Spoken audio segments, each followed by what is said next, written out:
Hello student. Hindi की वसंत पुस्तक में आज हम पढ़ेंगे चिट्ठियों की अनूठी दुनिया। चिट्ठियाँ जैसे सभी जानते हैं, जिसे हम पत्र या लेटर भी कहते हैं इंग्लिश में। अनूठी मतलब होता है अनोखी, एक अलग ही दुनिया है। तो जैसे डाक टिकट होता है और बहुत सी चीज़ें होती हैं, उसी तरीके से एक चीज़ होती है चिट्ठी।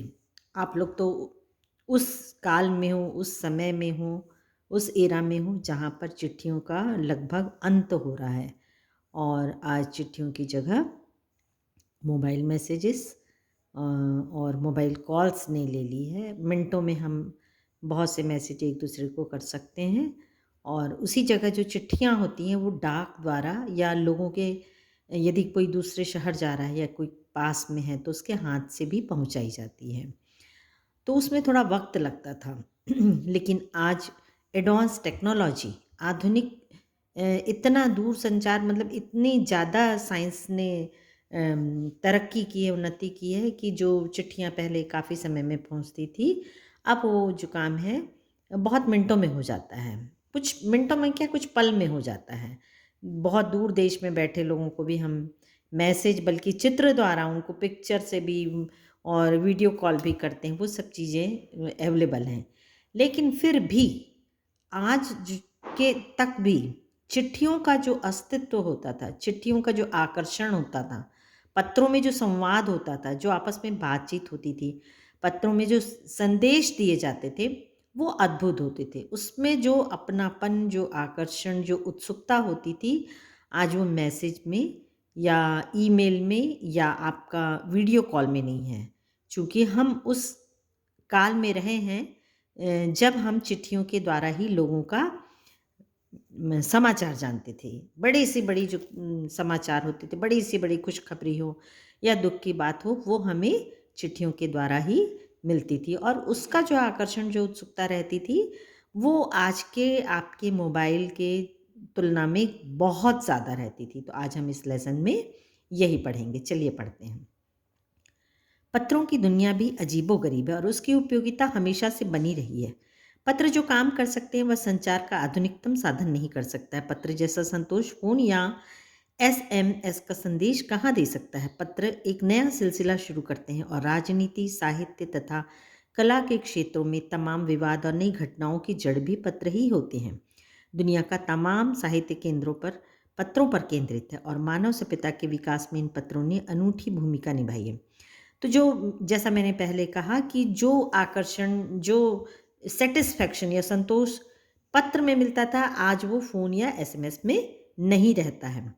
और पत्र से ही बहुत से विवाद या नई घटनाएँ जो होती थी, पत्रों से होती थी। राजनीति, साहित्य और कला, पॉलिटिक्स, आर्ट और या फिर जो आपका लिटरेचर है, वहाँ पत्र का बहुत महत्व होता था। उसी से नई-नई घटनाएँ या कभी-कभी विवाद या मनमुटाव जैसी स्थिति भी पत्रों से होती थी।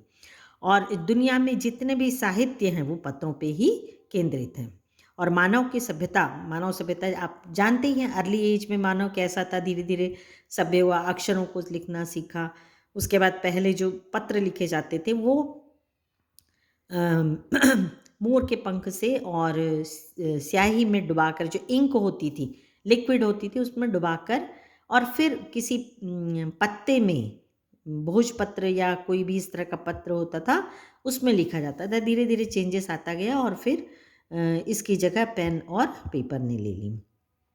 पत्रों का भाव सब जगह एक सा है, भले ही उसका नाम अलग-अलग हो।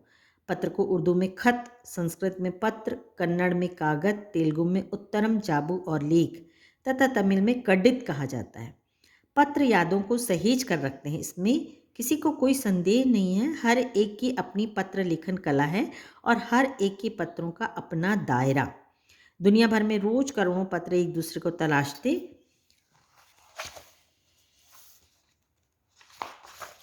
तमाम ठिकानों से पहुंचते हैं। भारत में ही रोज 4.5 करोड़ चिट्ठियां डाक में डाली जाती हैं, जो साबित करती हैं कि पत्र कितनी अहमियत रखते हैं। तो पत्रों का इम्पोर्टेंस बहुत होता है। भारत में ही करीब 4 करोड़ चिट्ठियां रोज लेटर बॉक्स में डाली जाती हैं। तो जो पत्र होते हैं उसका को अलग-अलग कहा जाता है, संस्कृत में, तमिल में, तेलुगु में, सबको का अलग कहा जाता है, जैसे हम इंग्लिश में लेटर भी कहते हैं।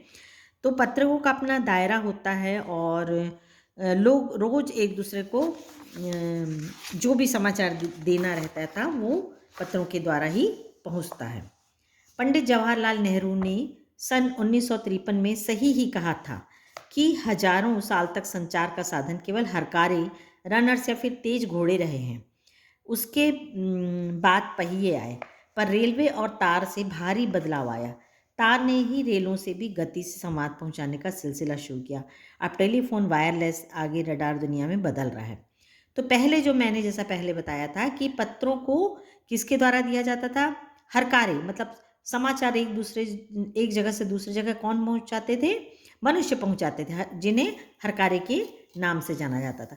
और कई बार जो राजा महाराजा रहते थे उनके घुड़सवार रहते थे, तो वो पत्र एक दूसरे से ले जाते थे। बहुत पहले तो आपने देखा भी होगा कि कबूतरों से भी पत्र संचार हुआ करता था। कबूतर के पंजों में लगा दिया जाता था, चिट्ठी लटका दी जाती थी और उनको ट्रेन किया जाता था और वो उड़कर जहाँ पर पहुँचाना रहता था दे आते थे। उसके बाद फिर आया रेलवे और तार।